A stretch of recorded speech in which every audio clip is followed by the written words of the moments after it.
नमस्कार, बहुत बहुत स्वागत है आप सभी का। आप देख रहे हैं एनएमएफ न्यूज, आपके साथ मैं हूं नम्रता चौधरी। तो मिल्कीपुर में जो उपचुनाव हुआ था उसके नतीजे सबके सामने हैं।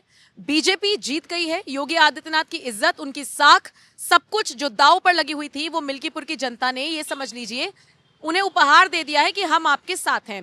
मेरे साथ सौरभ श्रीवास्तव है, उन्हीं से चर्चा करेंगे। सौरभ, आप तो ग्राउंड जीरो पर रहे हैं, वहां पर जाकर आपने देखा है लोगों के बीच में क्या रिएक्शंस थे।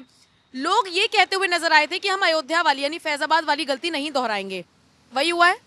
हाँ, इस बार अयोध्या मतलब मिल्कीपुर विधानसभा सीट के जो अगर वोटर्स की बात करें तो वो उन्होंने प्रण ले लिया था कि वो जो लोकसभा में उनसे गलती हुई वो नहीं दोहराएंगे, क्योंकि जिस तरीके से लोकसभा में फैजाबाद की सीट पे समाजवादी पार्टी ने जीत हासिल की थी और अखिलेश यादव मंच से कहे थे कि अयोध्या का राजा अवधेश प्रसाद है, तो इस तरीके की जो चीज़ थी वो समाजवादी पार्टी का अहंकार था। उसके बाद सदन में अवधेश प्रसाद को अपने बगल में बैठाना, तो कई न कई चीज़ों को ये अखिलेश यादव जो है योगी आदित्यनाथ को पूरी तरीके से चुनौती दे रहे थे। उसके बाद अगर आप नज़र डालें तो यूपी में जब 10 सीटों पर उपचुनाव होना था, तो शुरुआत में 9 सीटों पर जब उपचुनाव हुआ तो केंद्रीय नेतृत्व ने एक तरीके से पूरा फ्री हैंड दे दिया था योगी आदित्यनाथ को, क्योंकि लोकसभा में बीजेपी को नुकसान करना पड़ा था। और समय खबरें ये भी निकल के आई थी कि योगी आदित्यनाथ की तरफ से जिन नेताओं की लिस्ट केंद्रीय नेतृत्व को सौंपी गई थी टिकट देने के लिए, केंद्रीय नेतृत्व ने उन लिस्ट के अलावा अलग नेताओं को चुनावी मैदान में उतारा था। लेकिन अब जब लोकसभा में एक तरीके से हार का सामना करना था बीजेपी को उत्तर प्रदेश में,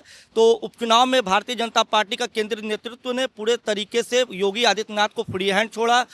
यही नतीजा था कि जब शुरुआत में 9 सीटों पर उपचुनाव हुए तो उसमें सपा को हार का सामना करना पड़ता। भारतीय जनता पार्टी बड़ी तरीके से जीत हासिल की। 7-2 का रेशियो। हाँ, 7-2 का रेशियो था। उसी तरीके से अगर मिल्कीपुर की बात करें तो मिल्कीपुर में अभी जो शुरुआती रुझान आए हैं, पहले राउंड से लेकर 10वें राउंड तक जो है लगातार भारतीय जनता पार्टी बड़ी बढ़त बनाई हुई है। लगभग 25,000 का डिफरेंस। अभी जो अगर बात करें ताजा राउंड जो अभी रिपोर्ट आई है उसके मुताबिक 28,000 से ज़्यादा मतों के अंतर से भारतीय जनता पार्टी के उम्मीदवार आगे, चंद्रभानु आगे चल रहे हैं।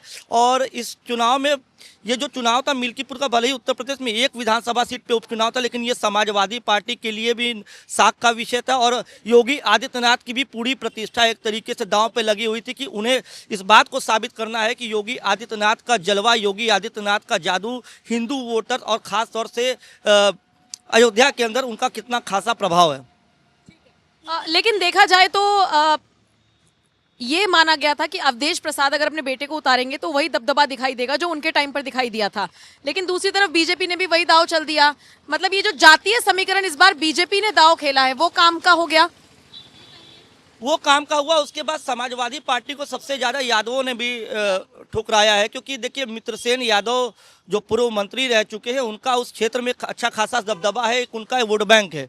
तो और उसके अलावा अगर बात करें तो सूरज चौधरी का चुनाव से पहले बागी हो जाना अपने समर्थकों के साथ, जो वो सपा के जिला अध्यक्ष थे, क्योंकि जब एक कोई पार्टी का जब जिला अध्यक्ष होता है तो एक उसकी पैठ होती है, तभी पार्टी का जो नेतृत्व होता है उसको उस जिले की जिम्मेदारी देता है। तो उसके साथ जब वो सूरज चौधरी अपने लोगों के साथ पार्टी से बगावत कर लिए और आज़ाद समाज पार्टी में गए, और इस तरीके से तो सूरज चौधरी का जाना, मित्रसेन यादव की नाराज़गी, तो ये कहीं ना कहीं अखिलेश यादव को और समाजवादी पार्टी को बड़ा नुकसान दिया। और सबसे बड़ी बात ये अखिलेश यादव और समाजवादी पार्टी की नहीं करेंगे, हम बात करेंगे भारतीय जनता पार्टी की और योगी आदित्यनाथ के प्रभाव की, जो उनका प्रभाव, उनका जादू एक बार फिर से मिल्कीपुर में देखने को मिल रहा है। 2027 में जो चुनाव होंगे, लगता है कि इसका असर उन पर होगा। हाँ, ये जो चुनाव था, ये जो 9 सीटों पे पहले जो हुआ और अब मिल्की मतलब टोटल 10 सीटों पे ये जो चुनाव था, ये पूरे तरीके से 27 का सेमीफाइनल था। आप उस मिल्कीपुर में अगर चुनाव प्रचार पे नज़र डालें तो समाजवादी पार्टी ने भी इसे सेमीफाइनल का नाम दिया था, भारतीय जनता पार्टी ने भी इसे 27 का सेमीफाइनल दिया था।